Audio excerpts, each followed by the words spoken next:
خب گفتار سوم ما تا اینجا به تعبیر آقای دکتر مصلح مربوط به سنیورها بود. بله، یکی از محققان جوان هستند که از همکاران پژوهشگاه هستند، پژوهشکده فرهنگ معاصر پژوهشگاه علوم انسانی، کارشناسی ارشد فلسفه از دانشگاه علامه طباطبایی دارند، از همکاران خیلی خوب انجمن فلسفه میان فرهنگی هستند. خانم فرزانه قدمیاری که ایشون ارائه موضوع خواهند کرد و بعد در حد فرصتی که برای ما باقی میمونه ما یک مجالی برای گفتگو رو خواهیم داشت. عنوان صحبت خانم قدمیاری تجربه همگرایی دینی در سده‌های دوم و سوم هجری هست. از ایشون خواهش میکنم که ارائه بفرمایید مطلبش. متشکرم. I'm grateful for giving me the opportunity to be here. I hope that I can open a new horizon in my lecture. There are encounters among today's different cultures that are usually divergent and create crises which solving them is very difficult and time consuming.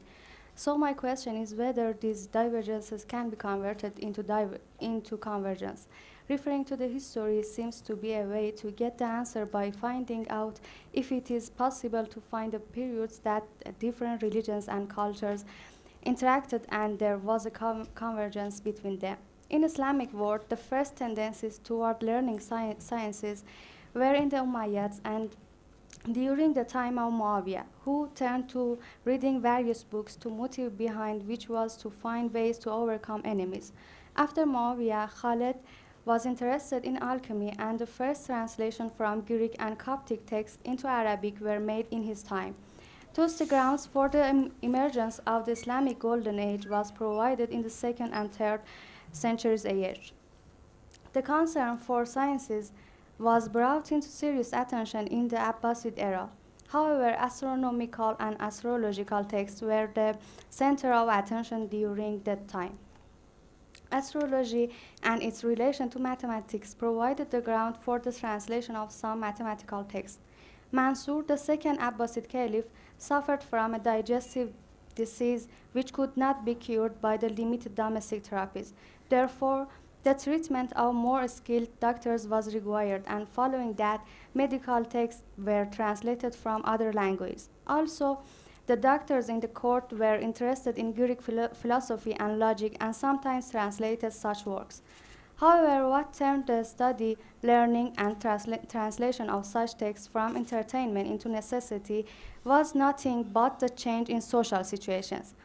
It means that the natural result of the conquest and expansions of Islamic State terrority was the entrance of cultures and different beliefs which were expressed regardless of the open political and ideological atmosphere.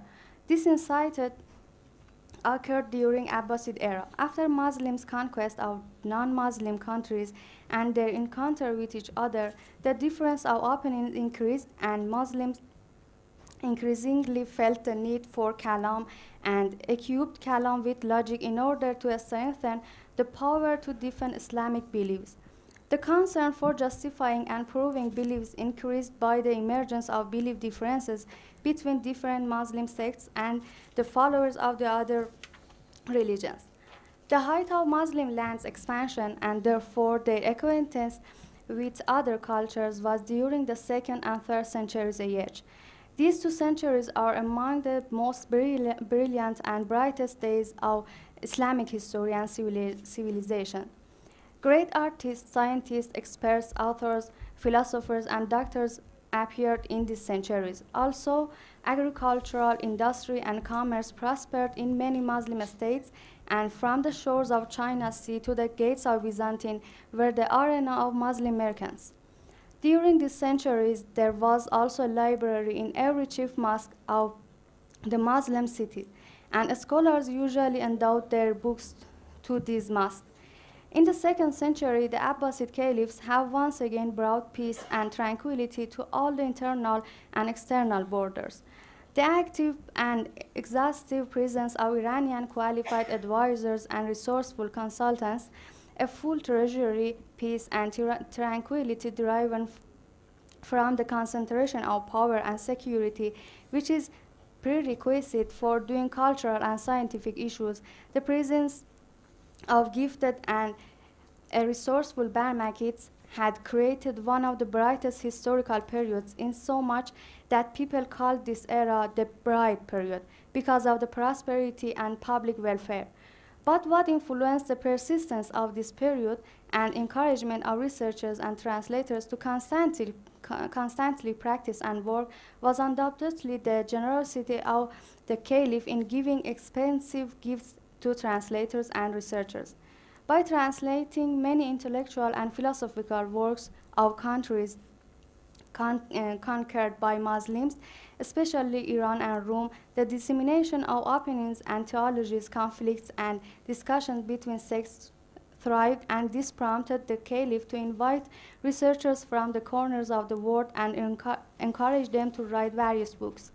After a short time of dispatching researchers and the accumulation of various books in the Caliphate Center, along with the spread of paper, which is one of the most important phenomena of this era, and following that the translations and various transcripts the copyist provided, the establishment of a place for keeping and preserving them was a necessity. Accordingly, a public library full of books named Beitul Hikmah was established in a spacious location and with open doors to both preserve the written works and to be a suitable venue for the study of researchers and knowledge seekers. The climax of the library's activity was during Ma'mun's period.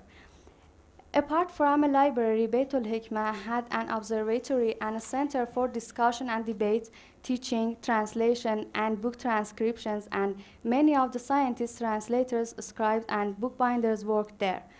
Hunayn School can be mentioned as one of the examples of such scientific centers in these centuries. This school had important effects on the translation movement. These centers were circles for Muslims, Nestorians, Jacobians, Zoroastrians, Mandaeans, and the Brahmins to get together. The formation of discussion and debate meetings, the topic of which were mostly on Kalam and religious beliefs, was one of the most important outcomes of establishing such centers and the gathering of researchers and scientists from different cultures and religions.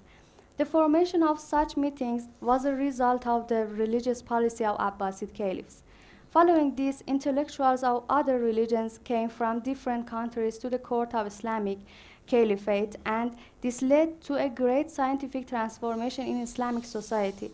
As a result, many questions popped up in public opinion, which were perpetuated by the presence of scientists from other religions. In other words, this phenomenon provided the ground for Shia and Sunni ministers, Jewish, Christian, and Mandaean advisors, Jacobian, Zoroastrian, and Hindi scholars to get together without serious problem. The Caliph himself played an active role in holding such meetings, insomuch as he arranged philosophical debates every Tuesday and invited scholars to discuss and debate in his presence. It is said that Ma'mun had selected 20 scholars, including theologians from different religions, to participate in these meetings and called them his brothers. Among these debates, the debate with the director of the Manichaeans, the debate with the Christian Theodore Abu Qurra, Ma'mun's debate with a dualist named Abu Ali, the debate with the Zoroastrian Abalash, and the debate with Farrukhzadan, the Zoroastrian theologian, can be mentioned. It is noteworthy that these debates were not restricted to Caliph and his court, and wherever in the Islamic society, ranging from mosque to bazaar, could be a place for scientific discussions and controversial debates. One of the examples of such debate meetings were those of Yohanna ibn Masawai, who was a Christian. According to resources, the scientific meetings of Yohanna were among the oldest debate meetings where people from all trades and classes got together. The cultural social outcome of establishing such centers and formation of such debates, regardless of the proposals its founders and supporters followed, is forming of the gatherings of translators and researchers from different cultures and religions who were inevitably living in the same city.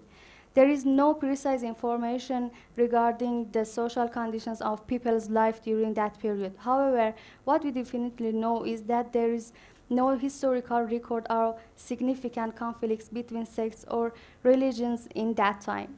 And the followers of different religions and sects lived together in the same city and had discussion with each other despite all the cultural conflicts and differences in beliefs.